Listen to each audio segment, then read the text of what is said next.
Established in 1962, the Nippon Foundation is now one of the world's largest philanthropic organizations, active both in Japan and abroad.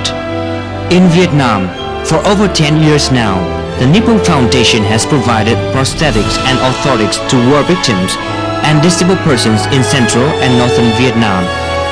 The total number of artificial limbs provided now stands at approximately 45,000. The foundation has built 62 schools for children in poor areas and has also developed programs that enable deaf students to study at university by providing middle and higher level education. The Nippon Foundation has so far granted nearly $23 million for charitable activities in Vietnam. Hello and welcome to Talk Vietnam. Our guest for today is the chairman of the Nippon Foundation in Japan. His name is Mr. Yohei Sasakawa. He is regarded as the man who has actually molded this organization into a global agent of change, a pioneer even in the elimination of leprosy worldwide and also in other charitable missions. He's actually here today in our studio. Now in Vietnam in particular, his organization has been very active and supportive in activities regarding people living with disabilities. So we're lucky enough to welcome him here to Talk Vietnam to talk about his vision and other future activities for Vietnam with the Nippon Foundation. So thank you very much, Mr. Sasakawa, for joining us today. We know that you have a very hectic schedule, so it's our very honor to welcome you. How many times have you visited the country? 4 or 5 times or so. Have you, in your different visits to Vietnam, have you noticed any of the major changes that have happened to the country? I mean, it's a developing country, so it changes every day, actually. Yes, exactly. For 20 years now, I've been very concerned about issues related to Vietnam, and up till now, I believe I've done a lot. Despite having gone through such a difficult time in the war, the Vietnamese people have always had hope for the future, and they continuously strive to work hard towards a better life. This determination and enthusiasm has always touched me, and during this trip back to Vietnam, I look forward to seeing yet more of it. Throughout your years of visiting Vietnam, of working here and doing charitable activities in the country, what is it about Vietnam that impresses you the most? There is one point that I'd like to make. While the Vietnamese people strive to reconstruct the nation post-war time in order to reach an incredible level in economic development and to live prosperously within society, they often forget other issues. What I mean is, while the light of economic growth shines on some areas, it fails to illuminate others. One of these neglected areas surrounds the issue of people living with disabilities and those living with leprosy. I strongly hope that the Vietnamese people won't ever bypass these issues.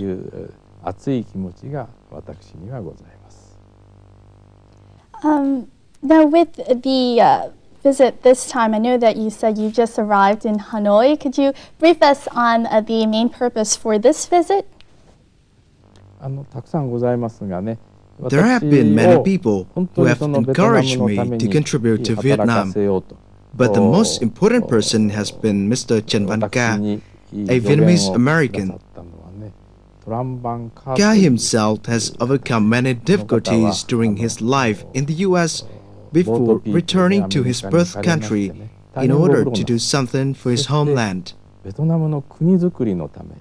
He came to me and expressed his wish to somehow contribute to the construction of Vietnam. He and I have since collaborated to support the disabled by producing over 45,000 artificial limbs. I have definitely been inspired by his enthusiasm On this trip, we're working more on independent living models and providing educational support and opportunities for the deaf. This year, Vietnam is also celebrating Hanoi's 1000th anniversary and a successful hosting of the ASEAN Chair 2010. Talented musicians of Vietnam, as well as of other ASEAN nations, have all gathered here to play at the Hanoi Opera House under the baton of a Japanese conductor. We have also participated in the organization of this event. Nations across Asia are definitely moving forward in the same direction, and we've tried to represent this coming together through music. My goal in coming to Vietnam this time is to participate in such events.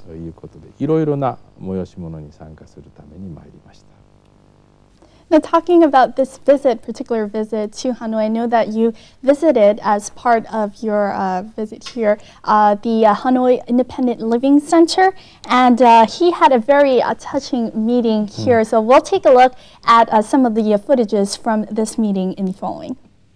Since 2009, the NIPPON Foundation has donated $1 million to the Hanoi Independent Living Center, where serious disabled people benefit from many services such as personal coaching, learning independent living skills, and joining in efforts to protect disabled people's interests. Presently, it is the only organization in Hanoi and Vietnam to provide personal assistance or PA services to people with disabilities. Cái lợi ích mà được lớn nhất đấy là cái gọi là cái đời sống tinh thần chị ạ. Vì là khi mà đến với chương trình ấy thì là đến với trung tâm sống độc lập ấy thì có các cái chương trình về cái sự trợ giúp về tâm lý. Ví dụ như là có thể là khó khăn về mặt tâm lý gì đấy thì mình sẽ có những bạn đồng cảnh, hoặc là chính những anh chị giám đốc trung tâm ở đây đấy cũng là những người mà sẽ cho những các cái ví dụ như nói về các cái hoàn cảnh hay là gì đấy này, các cái số phận hay là nhiều cái cần phải vượt qua hay là cái cách khắc phục cái cuộc sống ấy. Tính đến nay thì tôi đã sử dụng dịch vụ của Trung tâm Sống độc lập Hà Nội được hơn 1 năm. Điều mà tôi thấy hài lòng nhất, ấn tượng nhất đó là việc nhờ có người trợ giúp cá nhân thì tôi có thể làm những việc mà mình mong muốn. Ví dụ như là có thể đến những nơi mà tôi muốn này, làm những việc theo ý thích của tôi. Và cái nữa đó là khi có người trợ giúp cá nhân thì người sẽ trợ giúp tôi và bố mẹ tôi bớt đi cái sự vất vả như trước đây. The Independent Living Center aims to support each disabled individual so that he or she can develop to the maximum potential in their family, and in some cases, even reach a stage where they can live alone.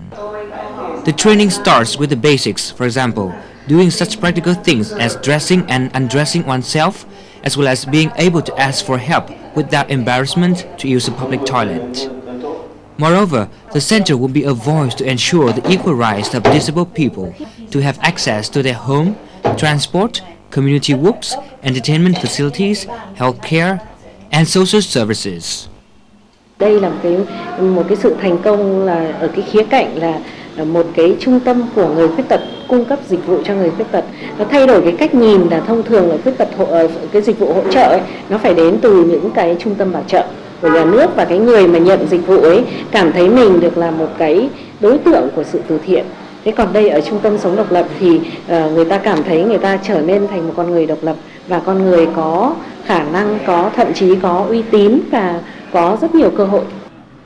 The center is the brainchild of the Bright Future Group, a member of the Society of Support for Hanoi Handicapped and Orphans. By September 2010, the center has provided PA services and training on practical living skills for 59 people with disabilities. There are 85 PAs currently working at the center. Now, in your visit to the Hanoi Independent Living Center, which NIPPON Foundation has funded, what were some of your impressions? What do you think the center has achieved so far? There are so many people living with disabilities in the world. These are people living with physical or mental disabilities. In the case of people living with leprosy, we try to help them achieve a better life. Some have been completely treated, yet still have to face the pressure of social discrimination. Many disabled people also have to deal with this kind of pressure. Nevertheless, we rarely get to see them or have a chance to care for them because we are too swept up in our own lives. What we do not know is that among these people living with disabilities, there are those with incredible talent, loving hearts, and capable minds. I try my best to do what I can in order to help them.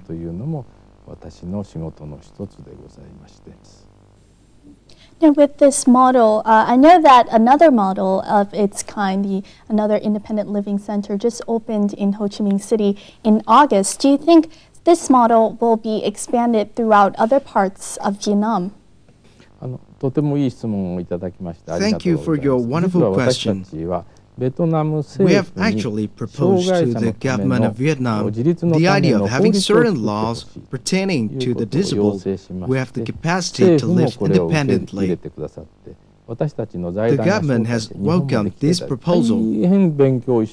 Our organization has also invited governmental representatives of Vietnam to visit model systems in Japan. They have been learning a lot and have drafted many ideas for new laws regarding disabled people. Although the government has passed a law, some officials are still unclear about certain details. This is why an independent living center was created in Hanoi to act as an initial demo project. It is a center built for and run by the disabled people themselves. We are hoping that a similar center in Ho Chi Minh City, enabling the government to implement the model more widely, thus observing the activity of both these centers, the government can then continue and improve its support. We are really hoping that this can begin as of next year. With this model of independent living center, it seems like a very interesting one. Does Nippon Foundation apply this model only to Vietnam, or is it applied in other countries in which you do charitable missions as well? This is a model that we would like to first carry out successfully in Vietnam, and then apply it to other nations around the world. That is our hope. Throughout the years of working in Vietnam, you've probably had many memories with the charitable missions that you have done. Were there any particular stories, any person that you met that left a particularly deep impression on you? When I was 7 years old, I also had to live through a tremendously difficult wartime. I'm one of many survivors who lived through a war where devastating events took place, where in one night over 108,000 people were killed. When I was 27 or 28, I visited the Republic of Korea for the very first time and met many patients of leprosy.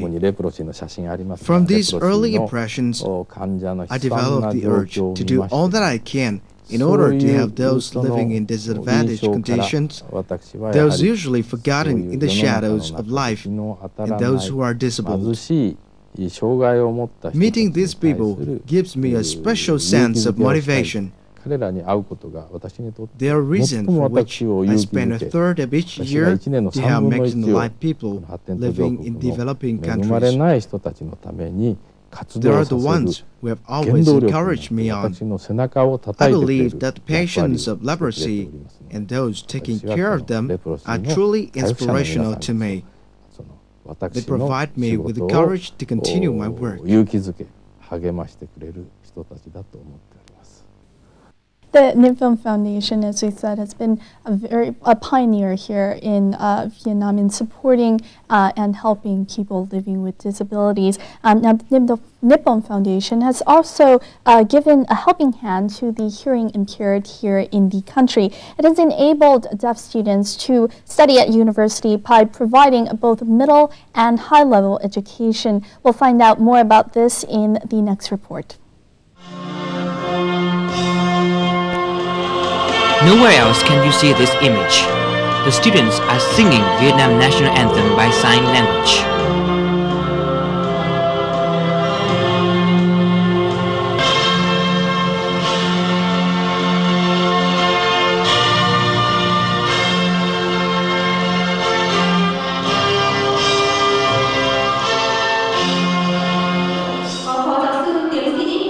Today, the National College for Education launches a project that aims to offer opportunities for the hearing impaired to take junior and senior high school level classes. Fundamental subjects will come first, all free of charge. I will learn maths, literature, geography, physics and other subjects that will help me step by step realize my dream of taking higher education at college or even at the university, as other normal peers do. Đây là cái mô hình đầu tiên mà được thực thi ở miền Bắc. Nó có ý nghĩa rất quan trọng, nó mở cho một hướng giáo dục mới, làm cho học sinh biết có thể hòa nhập với các học sinh bình thường, có thể hưởng các cơ hội như các học sinh khác. The NIPPON Foundation has decided to expand the model, following the success of the first class it opened in the southern province of Đồng Nai more than 10 years ago. A lot of students from this program got a very high score at the national exam.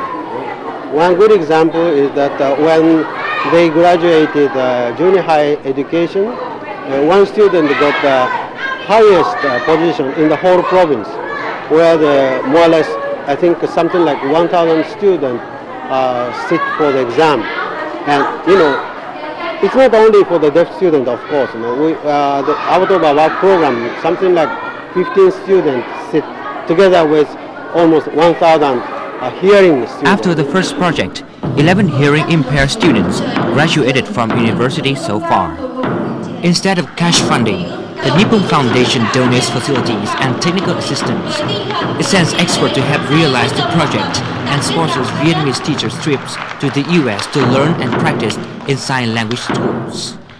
Under your leadership, one of the core kind of focus for NIPPON Foundation has been based in health, medicine, as well as social welfare. For Vietnam, we mentioned that NIPPON has been supporting people living with disabilities. Is that the main focus for the projects based in Vietnam? That is correct. In the future, we hope to build schools for the disabled. There is still a shortage of elementary schools in remote areas particularly, and so we hope to build more. Along with NIPPON Foundation, you've traveled so many places in the world, participating in different charitable missions. Were there any points at all in these journeys where you felt just completely exhausted of your efforts? Not counting this visit, from now until December, I still have 5 more trips abroad. Sometimes I go abroad 3 times or so a month. When I go to places like Africa, Europe,